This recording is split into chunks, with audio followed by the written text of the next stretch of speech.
E aí, bora mergulhar em duas palavras que a gente usa o tempo todo, mas que são bem mais complexas do que parecem: saúde e doença. A gente vai fazer uma viagem no tempo para sacar que essas ideias, olha, não são verdades absolutas da ciência, não.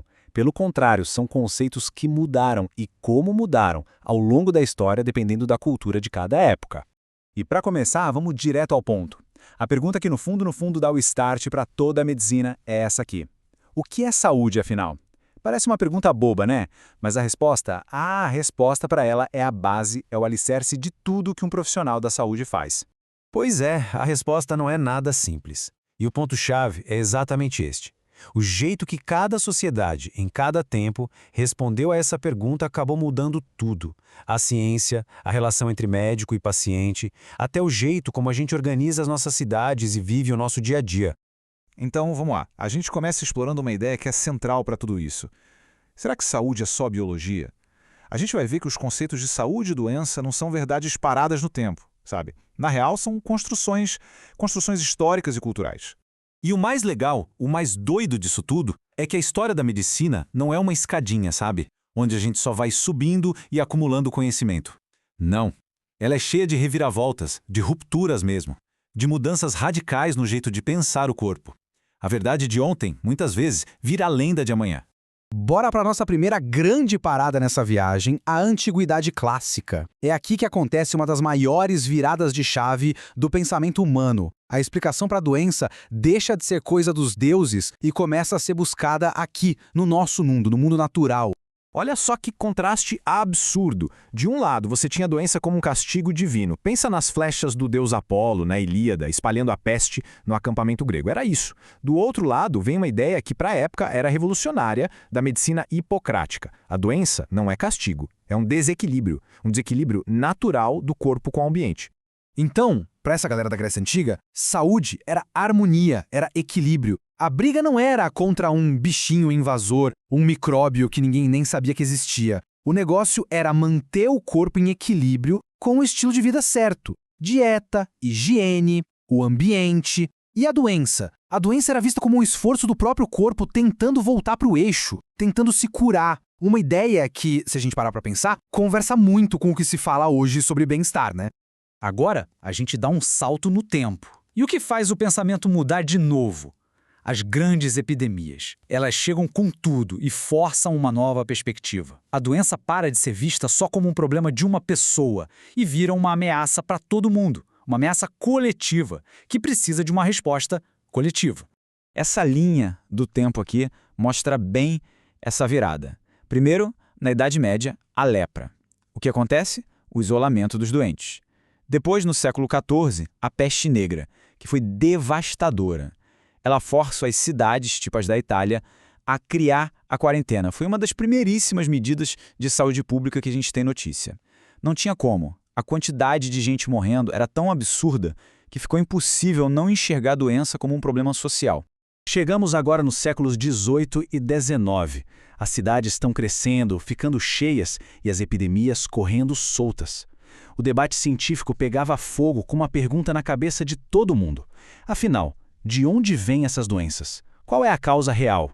E olha, a resposta para isso ia muito além da medicina, tinha um peso político e social gigantesco. E a briga se dividiu basicamente em dois times. De um lado, a galera do miasma, os anticontagionistas. Para eles, a culpa era do ambiente, o ar ruim, a falta de esgoto, a pobreza. A solução? Melhorar a vida das pessoas, fazer reforma social. Do outro lado, os contagionistas. Eles batiam o pé que a causa era um agente específico, algo que passava de uma pessoa para outra. E a solução deles? Isolar quem estava doente. E aí, no meio dessa treta toda, aparece um cara que é uma figura-chave, o médico inglês John Snow. O que ele fez foi, basicamente, uma aula de investigação que mudou as regras do jogo para sempre. E o mais incrível, ele fez isso sem ter a tecnologia para provar que estava certo. E a pergunta que fica é, como? Como é que o cara conseguiu achar a fonte de um surto de cólera em Londres, sem nem saber que existia uma bactéria para causar a doença? A resposta dele não estava no laboratório, não estava no microscópio, estava no mapa. Saca só a genialidade do método dele. Ele não ficou trancado no consultório.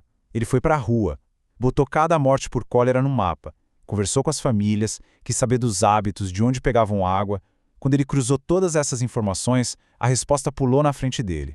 Uma bomba d'água, uma específica na Broad Street, era o foco de tudo. Ele basicamente inventou epidemiologia moderna ali, na prática. E não deu outra. Pouco tempo depois, os trabalhos de Pasteur e Koch vieram e, pá, confirmaram a existência dos micróbios. A teoria do contágio tinha vencido a batalha. A partir daí, a medicina moderna achou seu grande foco. A doença está dentro do corpo. É uma lesão, é um órgão com problema, é um micróbio invasor. É o nascimento do que a gente conhece como modelo biomédico. Isso tudo nos traz para o nosso ponto final. E talvez seja o ponto mais crucial para quem vai atuar na área da saúde hoje. Esse modelo biomédico, focado na causa específica, é poderoso, é essencial. Salvou e ainda salva milhões de vidas. Mas sempre tem um mas, né? Ele não conta a história inteira. A medicina moderna é craque em identificar o que a gente chama de disease, a doença em si. Sabe, é alteração biológica, objetiva, é aquilo que o exame de sangue mostra, o que aparece na tomografia, é o objeto de estudo da ciência. Só que tem outra dimensão, que é a illness, o adoecimento. E isso aqui é outra coisa. É a experiência de cada um. É subjetivo, é pessoal, é como aquela pessoa com toda a sua bagagem, sua história de vida, sua cultura, seus medos, como ela vive, sente e interpreta a doença que ela tem. Tá, mas por que essa diferença é tão importante na prática?